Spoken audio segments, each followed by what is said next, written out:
Bom dia, boa tarde, boa noite, como estão? Tudo bem?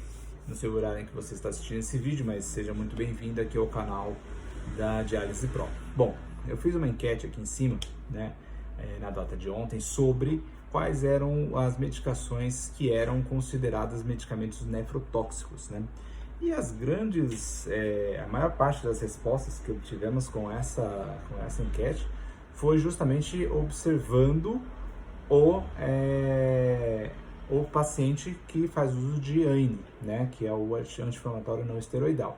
Porém, gente, existe uma gama de medicamentos que são considerados medicamentos nefrotóxicos, né, e que, na sua grande maioria, são medicamentos nos quais os pacientes que estão em terapia intensiva vão estar mais expostos. Isso não significa que em outros ambientes do hospital ou até mesmo dentro da clínica de diálise a gente não vai encontrar esses pacientes tomando essas medicações, mas dentro da UTI é onde nós temos a maior parte da exposição.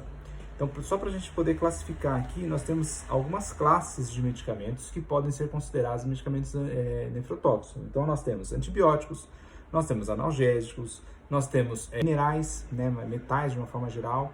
Nós temos também diuréticos, que também podem ser nefrotóxicos, dependendo da dosagem que é dada para o paciente. Medicamentos voltados para o tratamento de câncer, então os quimioterápicos, né, também tem alguns que são considerados nefrotóxicos, imunossupressores, né, entre outros tipos de medicamentos. Então, só para a gente poder entender um pouco melhor, por exemplo, na classe de antibióticos, nós temos uma gama de medicamentos aí que podem ser nefrotóxicos, tá?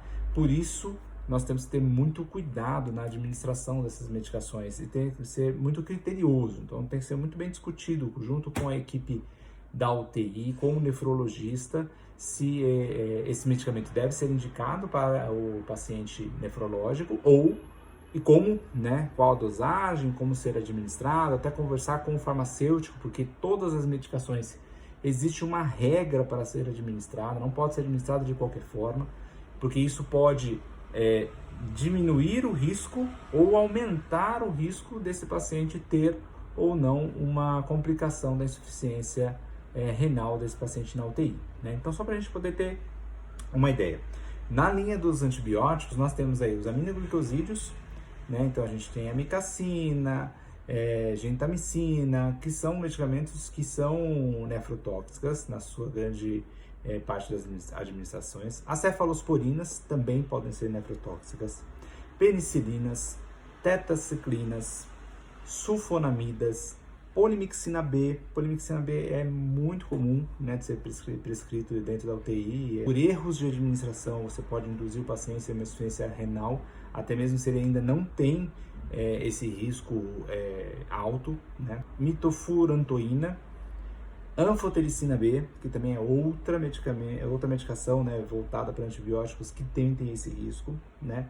Na linha dos analgésicos, nós temos aí o paracetamol, né? O paracetamol ele tem que ser tomado muito cuidado, né, na sua administração. A gente sabe que o paracetamol tem uma toxicidade hepática, mas ele também tem uma toxicidade nefro, porque ele é sintetizado pelo fígado, mas ele é excretado pelo rim, então a gente tem um risco aí de nefrotoxicidade também por conta disso. Os anti-inflamatórios, de uma forma geral, né, não esteroidais, então eles são muito comuns, a gente tem todo esse risco, principalmente para pacientes que sofreram traumas, que são pacientes ortopédicos, que precisam tomar algum tipo de anti-inflamatório, então a gente tem esse risco, né? Quimioterápicos, né? Quimioterápicos, a gente tem uma gama de quimioterápicos, né, excretados pelo rim, e aí isso também pode causar a insuficiência renal desse paciente, então pode ser nefrotóxicas, né? Os diuréticos, e aí quando a gente fala de diurético, fala, poxa, mas por que diurético? A gente vê o paciente que está em insuficiência pulmonar, né, por edema agudo de pulmão, é prescrito diurético. A gente vê o paciente que está com hipertensão, né, com crise hipertensiva, ser prescrito diurético. A gente vê até mesmo paciente renal, né, que aí está com uma deficiência, uma injúria renal aguda, que ainda tem uma urina sendo excretada. A gente vê até o próprio nefrologista prescrever. As prescrições são muito criteriosas, né? Então, a gente sempre deve envolver o nefrologista quando a gente tem um paciente hipertenso, quando a gente tem um paciente com edema agudo de pulmão e quando a gente tem um paciente associado a isso, um paciente renal.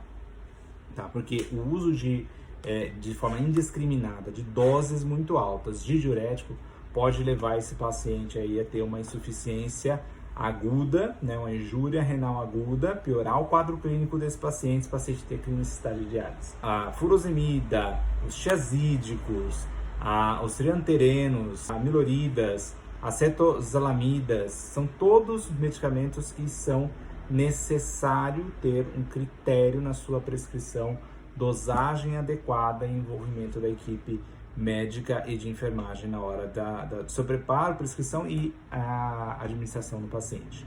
Os imunossupressores, e aí a gente quando fala de imunossupressor, a gente está sempre falando geralmente de pacientes que têm alguma necessidade de imunossupressão, geralmente pacientes transplantados, e aí a gente tem paciente transplantado aqui que faz uso de ciclosporinas, então ele tem sempre que ser dosado o esporina desse paciente, para evitar que esse paciente venha a desenvolver uma nefrotoxicidade, né? E aí metais também, e aí quando a gente fala de metais, a gente está falando de metais que muitas vezes a gente nem imagina que estão ali presentes nas medicações. Intoxicação exógena, por exemplo, por ter tomado uma série de medicamentos, e entre eles complexos vitamínicos. Aí complexos vitamínicos a gente tem uma série de metais presentes ali que podem levar esse paciente a uma injúria renal aguda, pode ser nefrotóxico, pode levar esse paciente a uma complicação mais grave dos seus rins. Então, entre os metais nós temos ali o mercúrio, o ouro, o chumbo, o ferro, né? Bismuto, o cobre, o lítio. Então tem pacientes que fazem uso de lítio por conta de uma condição psiquiátrica, né? Então ele necessita de um acompanhamento psiquiátrico e ele está utilizando esse lítio por conta de um tratamento de depressão e tudo mais, então ele precisa ser dosado, porque o lítio ele pode levar a complicações renais também desse paciente se ele tomar em doses mais altas, né? A gente tem aí os solventes orgânicos que também podem ser causadores dessas condições, e também os medicamentos como anestésicos fluoretados, os contrastes radiológicos, que podem levar o paciente a riscos altos desse paciente ter nefrotoxicidade. Então, assim, são classes de medicações e alguns tipos de medicações que nós temos aí que são nefrotóxicos para os pacientes. E aí a gente sempre tem que ter essa visão. Quando nós temos aí a prescrição de um antibiótico, quando nós temos a prescrição de um anti-inflamatório, é sempre importante observar como é que está a função renal do seu paciente, né? E ao detectar qualquer alteração na função renal desse seu paciente, discutir com a equipe médica sobre a dosagem que está sendo administrada, sobre a forma da administração junto ao farmacêutico. Se eu nunca mexi com aquela medicação, se eu nunca administrei aquela medicação, é importantíssimo eu envolver o farmacêutico para que a gente possa saber como fazer, como administrar, qual a melhor forma de administrar, e nunca administrar um medicamento sem ter conhecimento para tal administração, ok? Gente, muito obrigado, nos vemos na próxima e fica aqui ligado, Diálise Pro.